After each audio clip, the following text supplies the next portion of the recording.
Hello, everybody. Hello, everybody. That took us a half second longer than usual. I guess it's the snow.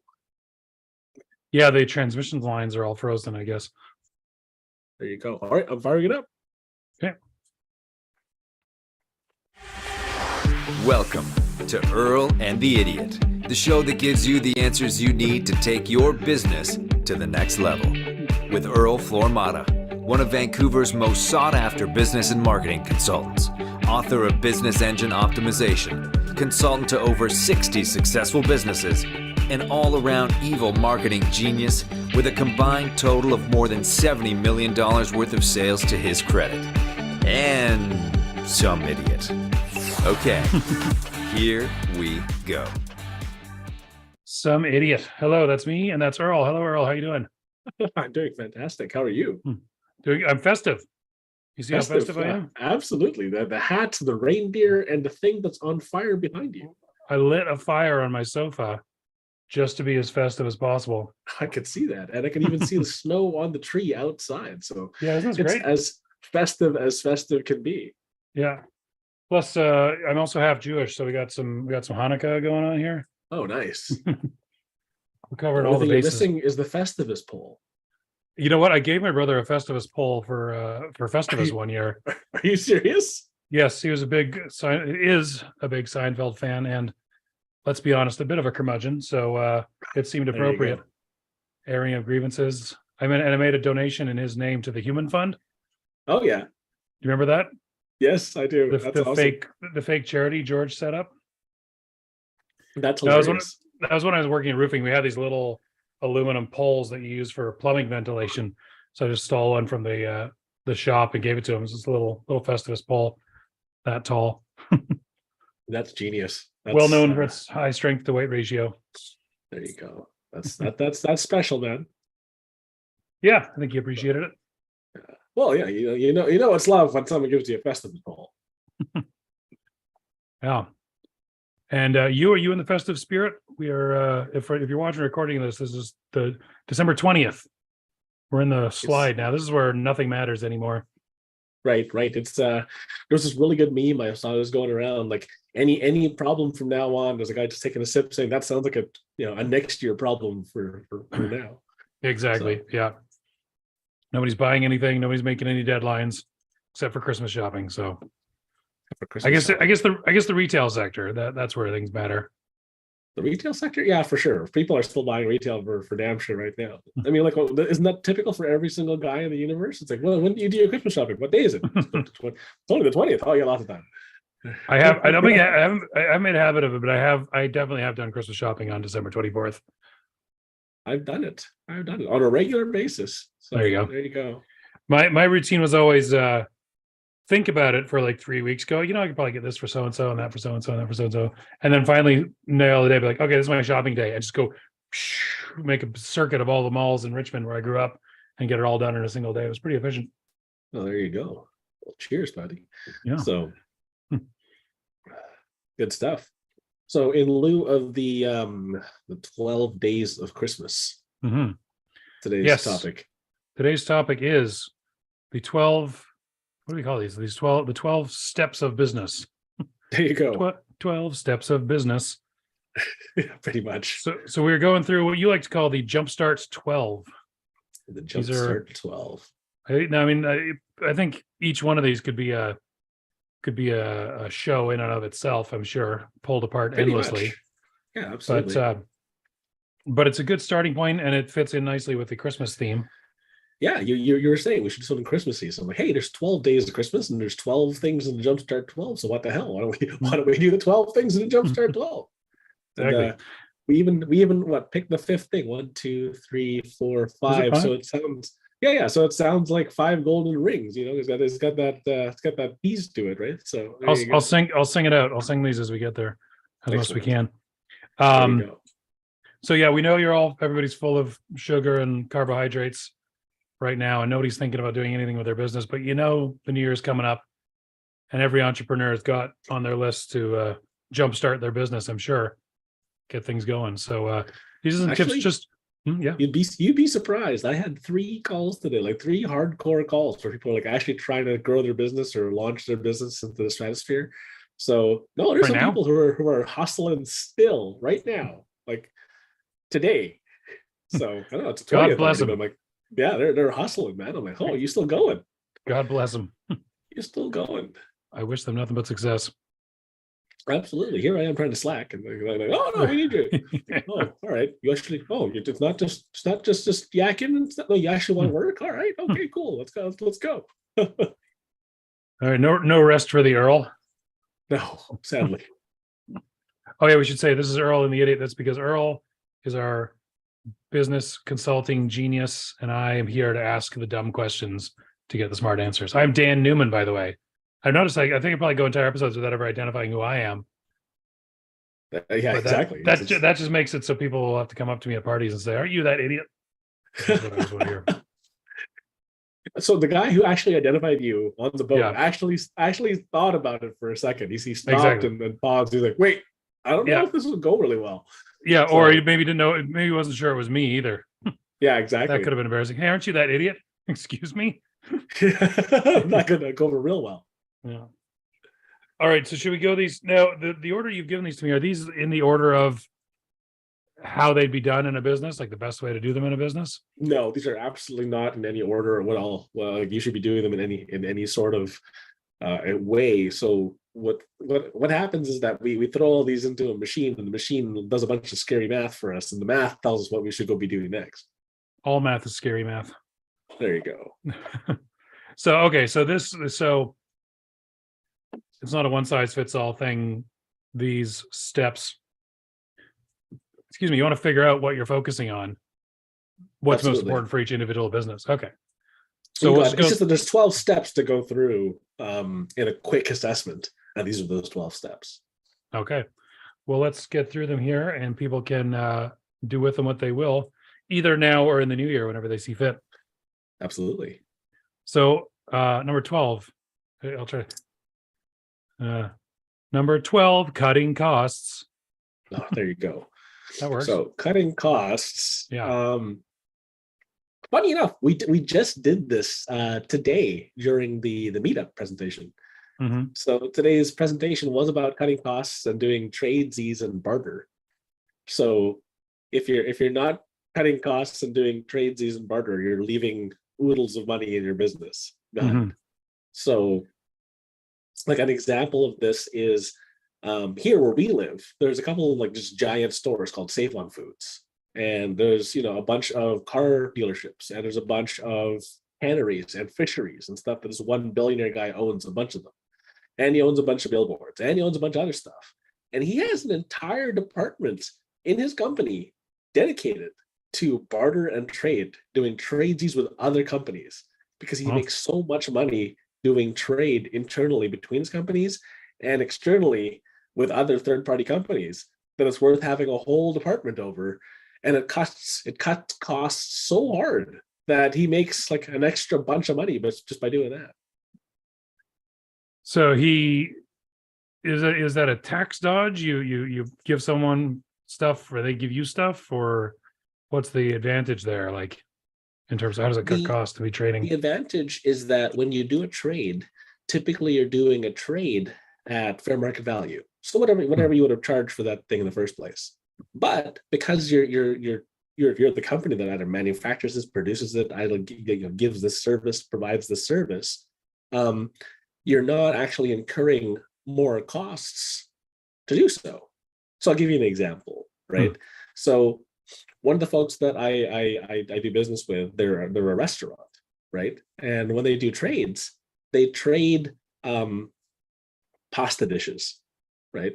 Mhm. And pasta dishes are awesome because you have such a big margin on these things, right? How much does it cost to make spaghetti, right? Like if you buy a thing of spaghetti, it's like $1, right? But when you buy like a plate of spaghetti from a restaurant, and I know this for sure because I'm going to go to a restaurant and buy a pasta thing soon because Mhm. there's Christmas parties happening, and one of them's at a pasta place, and the average dish is $25 to $30.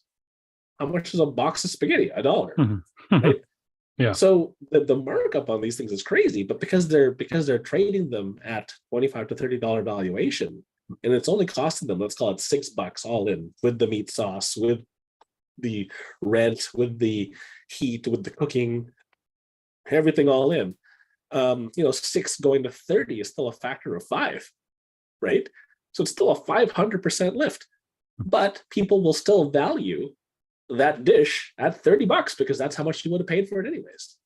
So when you trade stuff, so this restaurant, as an example, got $100,000 worth of work done for them. New floors, new upgraded for their walls, new decor, new furniture, $100,000 worth, and it only cost them 30 grand in trade. So that's a cost cutting technique if ever there was one. That sounds good.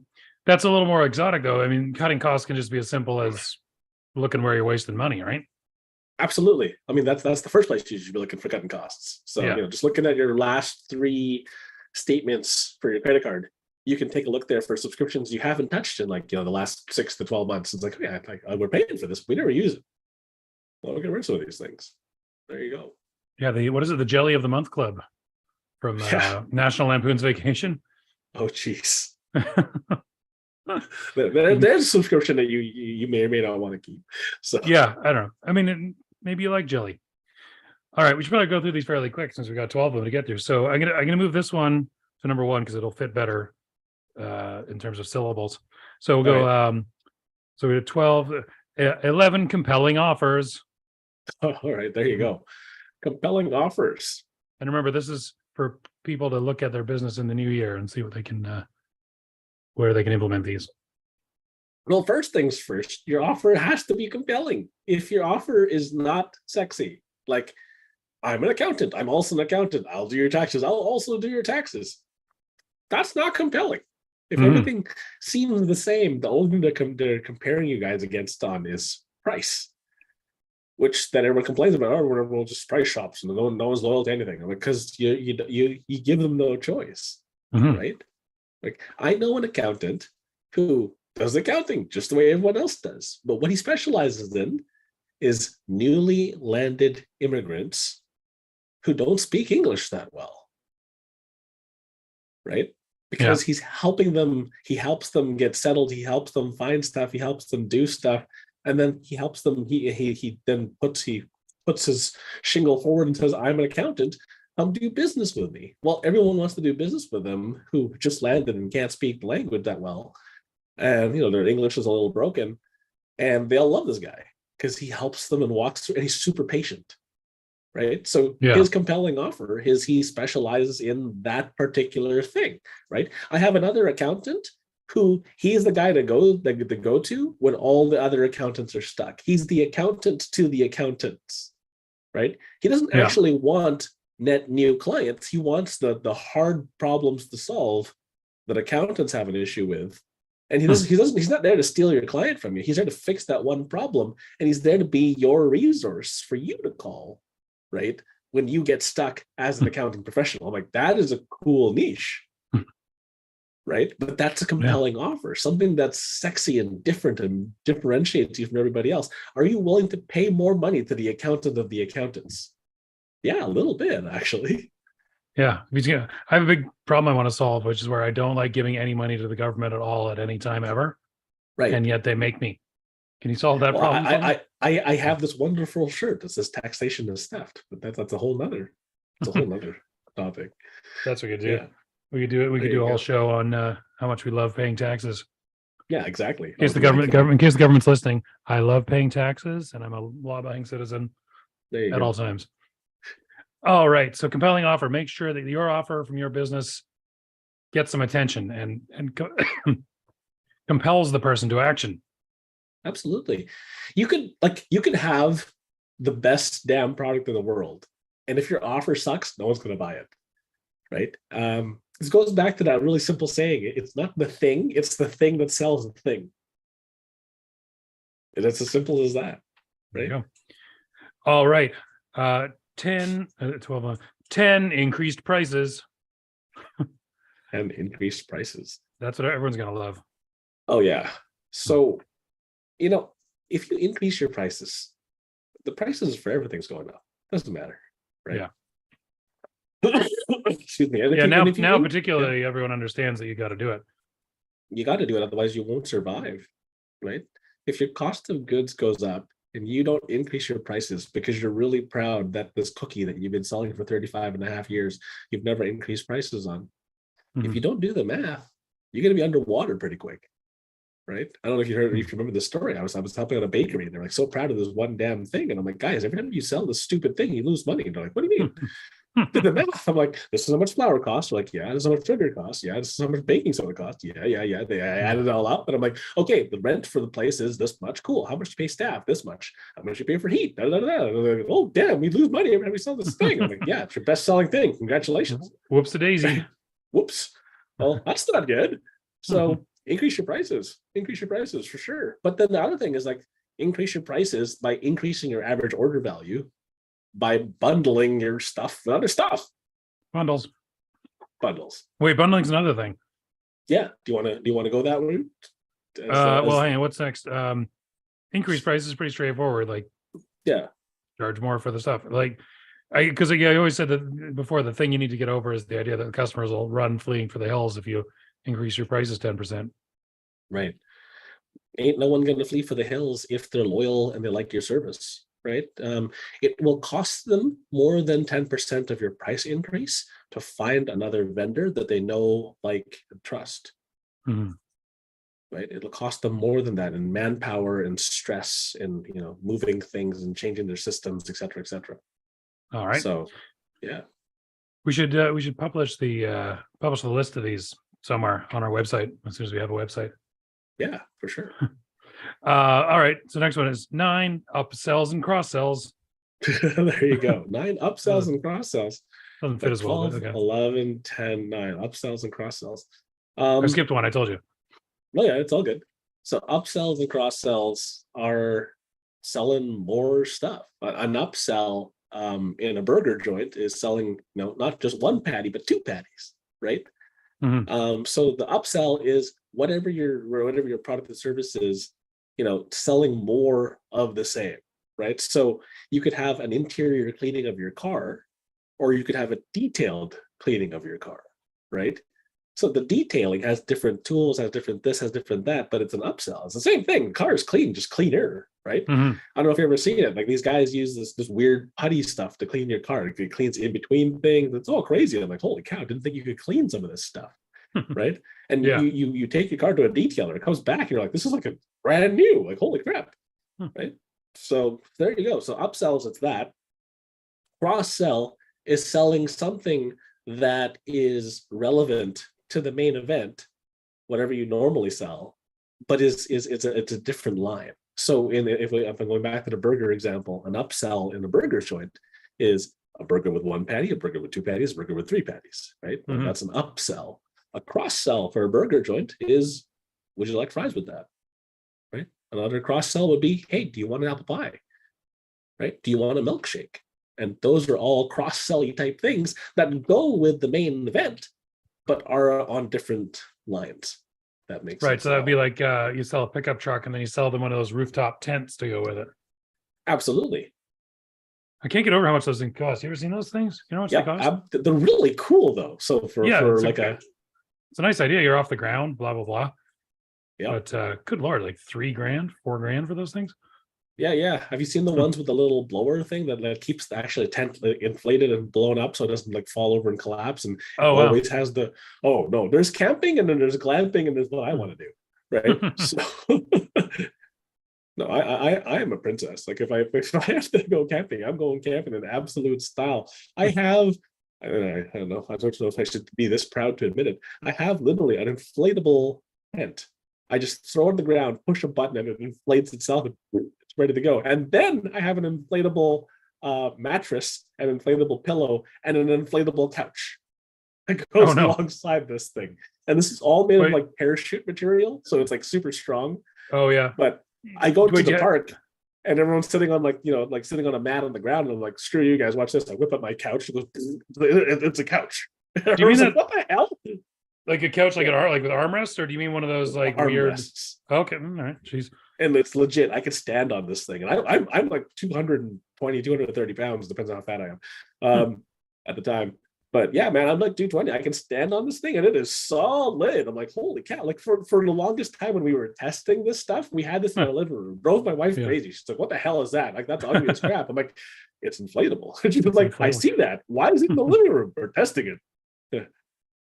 Yeah, but when we bring it to the park, everyone is so shocked and amazed. I have a love seat. You don't understand. It's not just a couch. It's not just a one-seater. Like you can fit 3 people on this thing. All right. Send me the Amazon link. My God, Oh, God. you've sold me. You've upsold It's me terrible. and cross-sold me It's on terrible. couches. Bring a guy in for a podcast and cross-sell him on a couch. All right, let's roll along here. So 12, 11, 10, 9, 8 bundles. There's no, it's not enough syllables there. 8 bundling bundles. There you go. 8 bundling bundles. 8 bundling bundles. So if we're going back to the burger edition, and then I'll go back to the inflatable couch edition afterwards. Mm-hmm. The bundle that you sell with the burger is a meal, right? So you get the burger, the fries, and a drink. There's your combo. That's and the toy. That's a bundle, and the toy, right? And this is one of the very few times it's okay to discount. You're discounting because they want to feel good. You go, if you bought these things separately, it would cost you this much. But if you buy them all together, you're going to save this much money. And don't you want these things anyway? And whether they want to or not, inside the back of their head, they're going, that's a good deal. That's a good, and you get the fries. Oh, it's a good deal. Can't say no to that, right? What if you don't want fries? Well, it's such a waste. If I don't take the deal now and I don't take the fries, then I'm losing out on the deal. So in the back of their head, that little voice that tells them, hey, you're losing out on the deal drives you absolutely bonkers. And that's why you buy more stuff. That's where the bundling comes from, right? So, because I'm an idiot too. Like I bought the couch and the love seat. So it's a single seater, the double seater, and the mattress, because they bundled them together. And I'm like, you bastards made me buy everything. Don't want to miss out. Yeah, you got to get the deals. Throw a deal in front of your face, right? If you buy all of these things, you get like a 20% discount. I'm like, holy crap! Well, but yeah, you increased average order value, so you decreased your cost per acquisition, which means you made more money overall. Yes, you made less money percentage-wise if you calculate everything separate. Right, but if you weren't going to sell them those 3 or 4 other items anyway. Exactly. So just bundle stuff and make more money. So cross-sell is just they're buying a thing, you're like, hey, you want this thing too. Bundle is like where you create a sort of package of a few things together with a discounted price on it. Yeah, a cross-sell would be just fries or just the milkshake or just apple pie, right? Whereas the bundle is, hey, you want fries, milkshake, and apple pie with your burger? Oh my gosh, yes, I do. We call that the McFundle bundle. The McFundle bundle. What was I going to say? Yeah, I like when Amazon tries to create a bundle for you. You know, when you're buying a toilet seat or something, and they're like terrible. Yeah. I love when you're like you're buying a toilet seat, and it's like, would you also like to buy a different toilet seat? And you're like, no, right, just the one. It's fine. And then often bought together with this toilet seat is a second toilet seat. Like, no, yeah, right, exactly. But the problem is that then they retarget you forever. And it's like everywhere you go, you just have toilet seats coming. Like I bought one already. Most people only need one, right? Yeah. So there definitely needs to be an internet button you can click to say, "I bought it. I'm good. I bought it. Thank you." Right. Save your ad click, save your ad revenue or your ad spend, I should say. Well, your ad spend, because you don't want to keep spending on the same guy who already bought something. So. Yeah, there's certainly people worry about their privacy. There is definitely concern for privacy on the internet. I appreciate when the algorithm comes up with a product I want. Absolutely. And I'd appreciate when it reminds the crap out of me. Yes. Actually, if I see something, maybe I should get that, later for my girlfriend's birthday or whatever, I'll click on the ad just because I know they keep retargeting me for the next 6 weeks and I'll see another chance to buy it. I won't take the time to write it down anywhere. I'll just trust them to remind me. No, man, all you got to do is steal your girlfriend's phone when she's not looking and whisper into the phone what you want for Christmas, and then it'll just show her ads. And then she'll buy you stuff you like for Christmas. Because she can say, he liked that. There you go.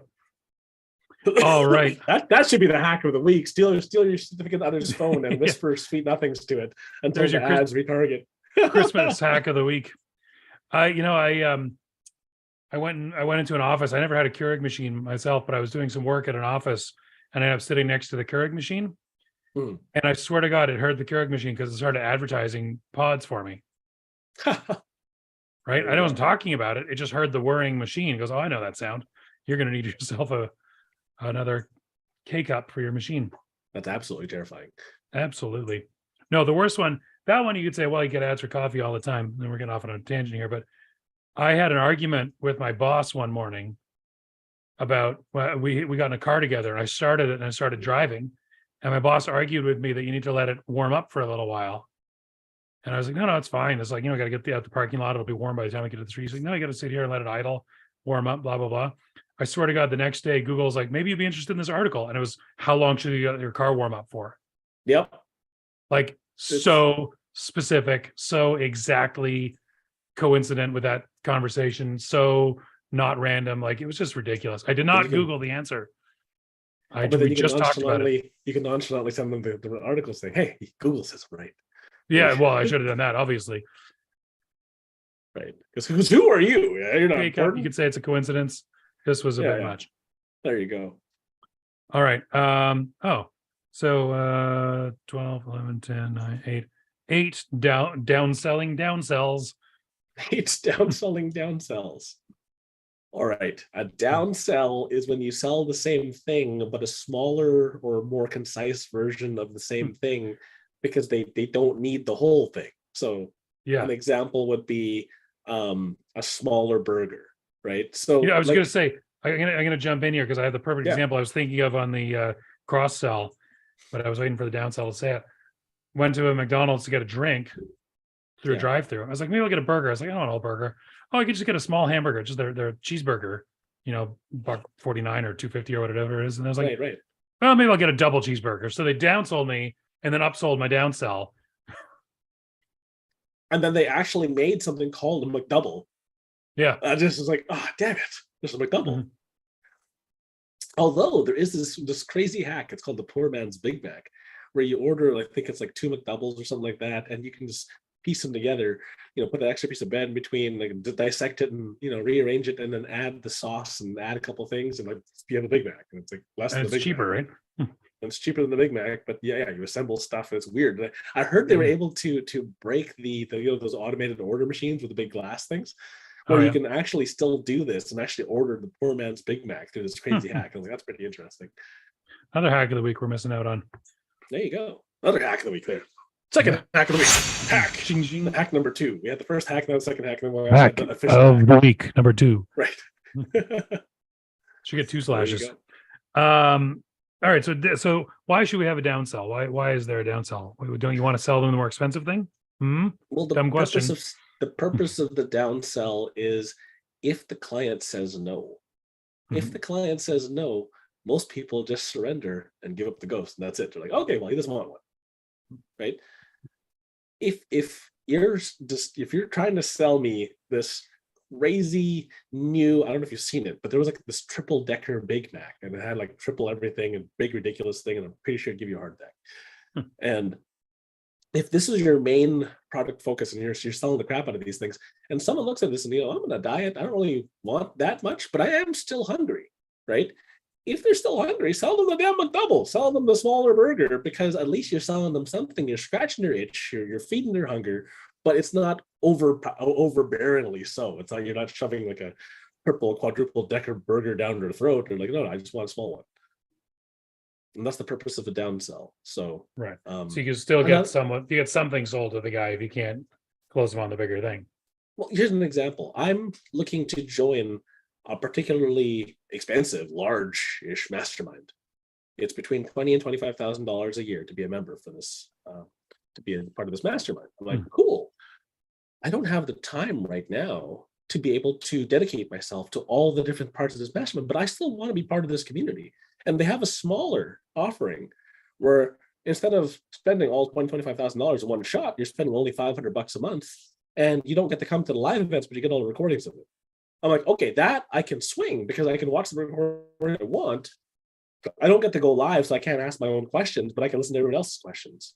Now, is that as beneficial as being there live? No, it's not.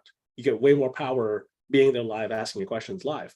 But is it almost as good? It's the second best thing. I'm like, yeah, absolutely. For $500 a month, freaking fantastic. I'm happy to pay the 500 because I can commit to watching the replays. I can't swing the 25 grand yet because I can't even be at the live things yet, right? So I got to rearrange my schedule to make those things work. So I'm frantically now working my schedule so I can come to those things, so I can have the honor of paying these guys $25,000 to be part of their community. I'm like, this is crazy, right? There you go. All right, so that's downselling. We should have numbered these on the thing, but 10, Probably. 11, 10, 9, 8, 7, 6 additional products and services. There you go. Additional products and services. So isn't this cross-selling? How's it cross-selling? Additional products and services don't need to be yours. Oh. So in the cross-sell at the burger joint, you're the one making the milkshake. You're the one making the fries. You're the one making the extra stuff. So the additional products and services is the toy, right? That comes alongside it, because you're not the one making the toy. You're licensing the toy, right? Maybe you're paying other people to make the toy, but you're not the one actually making it. So you can sell other people's products and services that you don't even have to make. I know we've used the hairdresser example a bunch of times, right? People at the salon, they're like, hey, I really love your hair dryer. Do you sell these hair dryers? And no, the box is kind of unbearably big and they don't want to keep all these boxes in the back. Sell them on Amazon. Just use your Amazon affiliate link. Ta-da! Look, additional products and services. Did you have to buy any dryers? Nope. Did you sell some and make some money? Yep. Right? So same thing goes for, I know we used this example before, the vacation guys. They sell additional products and services, and the additional products and services, because they send everybody to hot places that don't require the beautiful bright fireplace and rainier that you have, right? They sell the mosquito stuff because mosquitoes live in the hot places, right? Right. There you go. They make an extra $100,000 a year selling mosquito repellent and those weird U-shaped neck pillows. I'm sorry, how much a year? An extra $100,000 a year On mosquito repellent? On mosquito repellent and U-shaped neck pillows. Oh, wow. Well, they sell a lot of group trips, right? They sell a lot of corporate getaways as well, right? And everybody there, it's like, well, Steve bought the pillow so he can be more comfortable on the trip, and I want to be one of the cool kids. So I need a neck pillow. So everybody has a damn neck pillow, and all of a sudden, if you didn't get the memo, you're the only idiot without a neck pillow. Everyone's like, haha, I feel so comfortable. How you don't feel comfortable because you forgot a neck pillow. So those neck pillows never worked for me. I think my neck is like too large. So it's like by the time I'm like actually resting on the neck pillow, my head's like all the way over anyway. There's bigger ones. Are there? I actually bought one that's got like a plastic wedge in it. You wedge right here, and then you like strap it around your neck like that. That's interesting. That's pretty good. What I really want, I want one of those neck braces you get when you've like been in a car accident and you're trying to sue. You wear the neck brace into court. I want to get one of those. Like that'll just hold the head right up. I want the opposite. There's this one called the ostrich, and essentially you stick your face in it and you stick your hands in it, and you like, I've seen that one. Like you stick your head in the ground. I'm like, I kind of want that. It looks ridiculous, but I kind of want one. Yeah, it cuts out this noise and everything too. It basically has "go away" stamped on your forehead. I'm like, that sounds great. Leave me alone. I am not touching this weird ostrich man. Oh, what's that? Something important? You got somewhere to be, Earl? No, I don't want to go anywhere. Is this in the snow? Are you kidding me? Nice. All right. So that was I have to stick another one here. Okay, so what was that? 6? No, hang on. 12, 11, 10. 6. Oh, we're on to 5. Yeah, okay. 8, 7, so 5 6. 5 is alliances and joint ventures. There you go. See, I told you I was gonna fit. Hey man, 5 golden rings right there. Alliances and joint ventures. And they're golden rings. They're rings because you join your companies together in a chain. There you go. Of gold. Oh my god, we're just metaphoring on the fly here. There you go. Alliances and joint ventures. So I was just talking to, of all things, a standing bathtub company. It's called a shower, Earl. Where I come from, we call that a shower. So it's literally a standing tub. It fills up like all the way up. And I'm like, that's crazy. I'm like, that's pretty neat. So how far does it fill up? Your waist, your chest, your neck? No, like to your chest, to your neck. But so then, it's literally how do you soap? Tub. How do you soap yourself? I don't even understand. Well, I'm still in the tub. I can still do this underneath, right? So before. So if you're like paralyzed from the waist down and you can't actually do anything for yourself, right? Like you got to get help to watch yourself. This tub thing, gives you back some grace and autonomy to your life. I'm like, oh, that's pretty interesting. And when we were talking about joint ventures with these guys, this is one of the calls I had today. The joint ventures was like, ever do a joint venture with an injury lawyer? And they're like, no, we never done that. I'm like, well, the injury lawyer, they have a client, they know the client got hit by the other guy's car. Well, it's even like you can't even bribe the lawyer. Even if you say, I'll give you $500 every time you help me sell the bathtub, they're not going to care. They're just going to want to have the bad guy pay for their client's standing tub, right? They're like, no, you hit my client with a car, you buy their standing tub, right? And that's a really good joint venture for these guys. Another good joint venture place would be people who sell wheelchairs. People who sell those, those stair things where there's a chair that just goes up like it's a mini elevator type thing because you can't go up downstairs no more. Yeah, my grandma had one of those, or my grandpa had one of those, but we weren't allowed to ride it, and I thought it was very unfair. Yeah, there you go. So yeah, there you go. It's like all those types of things are really, really good alliances and joint ventures because they're selling to the same target market. But a standing tub is very different from the elevator that we're not allowed to play with, right? Yeah, there you go. So alliances, which is all very different from an injury lawyer, but it's connected. Absolutely. So what does an injury lawyer, a funny elevator, and a standing bathtub have in common? A client, right? There you go. A lawyer and a standing bathtub walk into a bar. There you go. So the point of alliances and joint ventures is to connect up with non-competing companies, right? Non-competing companies, or even competing companies where you sell something slightly different that they don't even engage in, right? So I have accountants who should be fighting, tooth and nail, but there's one accountant does this weird thing that nobody else can do. So all the other accountants keep throwing him the business, and he throws the business back. He's an honorable fellow, so he keeps tossing them back to the client, the neutral accountant that brought them to him. But everybody tags him for this one service that he's really good at that no one else can do. So like, oh, cool. So there's like a dog sled going by out here. Oh, the cue the Canada memes and everything else. Like, oh, I'm late for work because my dog sled broke. Yeah. So I think you've also told me about a joint venture where you sell the leads you don't want to the competitors you don't like. Absolutely. Does that count as a joint venture? That counts as a joint venture because they're going to pay you. It's malicious joint venturing. Malicious joint venture. No, absolutely. What do you think? I mean, I can, at this point in my career, I can pick and choose my clientele, so it's great. So anytime I get a client that I don't really want, I just give them to one of my competitors, right? They're happy because they get a client because for a reasonable fee.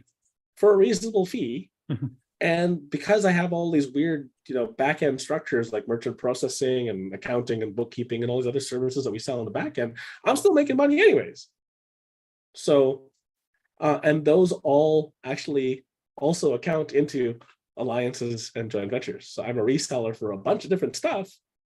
So even if they're not my client directly, indirectly, I'm still making money from the transaction because, I'm still making money from the transaction. You set up your alliances and joint ventures properly. Even if the client lets you go and they go someplace else and they literally run across the street to your competitor, you can still do it right. Right, there you go. All right. Oh, we better hurry up here. 4 drip campaigns. That one fits good. 4 drip campaigns. 4 drip campaigns. So a drip campaign is your clients don't buy necessarily on the first swing, right? So it's on average, at least 7 to 10 on the lower end, right? Closer to 20 if you really go gung ho, touches before a client will buy something. So the drip campaign reminds them that you still exist and that you're there and that you're there to help them whenever they're ready. That's that algorithm bothering you thing we were just talking about. Yeah, exactly. So all right. 3 leading leads. 3 leading leads. Yeah. So obviously your company needs more leads. The way to get those leads is through all sorts of different marketing, joint ventures, different lead sources. So, the thought process here is don't depend on a singular form of leads, a single source of leads, if that fails and your business dies, that's your fault. That's your fault, right? There's a bunch of companies who pride themselves on saying, yo, we didn't spend any money on marketing. Look how great we are. That's a terrible thing to be happy about. It's a terrible thing to be happy about. We pride ourselves on getting our customers from word of mouth. That's also a terrible thing to be proud of. That sounds like your gold prospecting business. By gum, we ain't never spent $1 on no marketing.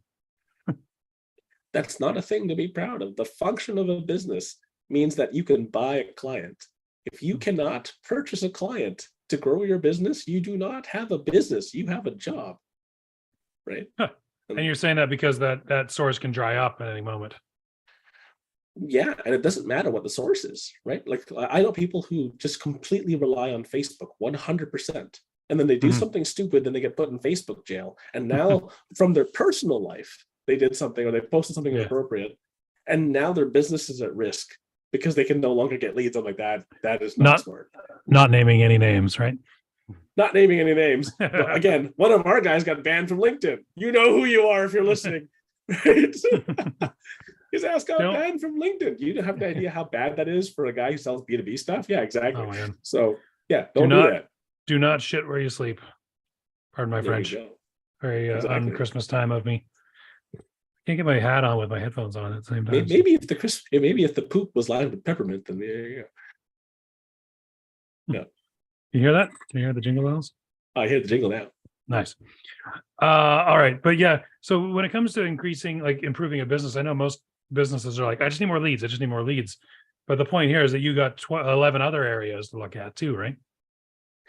Some businesses actually have sufficient leads to grow their business 10x from where they are through upsell, downsell, cross-sell, and bundle. Some of them have the capacity to grow at 200% just from instantiating a proper drip campaign. Instantiating. Right? And because you're fancy, but if they're not using all of these materials and all of these strategies and all of these bits of the puzzle, they're leaving money on the table, right? You don't necessarily need more leads to make more money. Sometimes you're just squeezing more out of the same lead. There's probably a lot of businesses that could actually go under completely if they got too many leads. Yeah, absolutely. Right. Especially trades type businesses where they can't handle the influx. Like, I mean, it's snowing like crazy now. Anybody whose roof has collapsed or has a leak or whatever, man, all the roofers are really busy. They can't handle any more leads, right? Because they've only got so many crews and so many trucks, right? So leads is not the only solution to growing your business. And in fact, too many leads could be the detriment of your business, right? I've accidentally killed companies by giving them too many leads. Oh, don't say that. So, well, it's true, right? Because I didn't before when I was just a pure marketer. I'm like, okay, how fast do you want to go? As fast as you can go. Here's a big bucket full of money. I'm like, all right, let's go. In a week, their phone is ringing off the hook, and they're like, Earl, stop. We can't take it. Turn off the taps. I can't. We bought all this media. You told me to go as hard as we can. We pre-bought all this crap, so it was cheaper. Yeah. And they're like, oh no. Right. And because they can't take all the calls at that point, they didn't have their alliances and joint ventures set up. So they weren't offering their not perfect leads to other people and selling them off. You know, if they had done just that, they would have made more money. All the marketing would have been free. Now looking back at it, going, oh, yeah, I should have taught them this.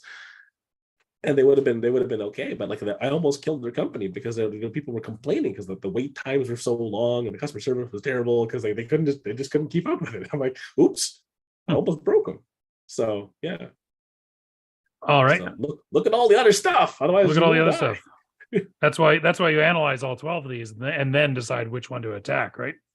That's why we've changed our tune, right? We don't just go marketing solves all things. No, it does not. Actually, it will set some other new stuff on fire if you don't pay attention to all 12 pieces. More fires. Look. More fires. There's too much marketing over here. My reindeer caught on fire. More cowbell, more fire. Yeah. All right. 2 digital marketings. That doesn't fit grammatically, but we'll work with it. 2 digital marketings. All right. So a lot of the old school businesses that have been out there forever are not embracing digital marketing.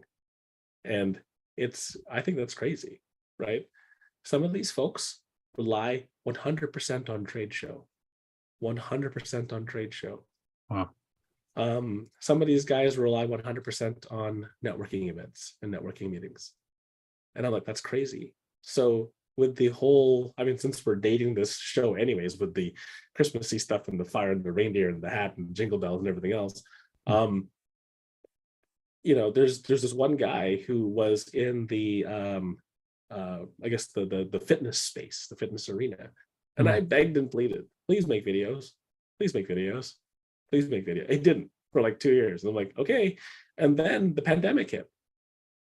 Everybody who didn't have a digital footprint like died a horrible death, and his company almost died a horrible death. And I'm like, okay.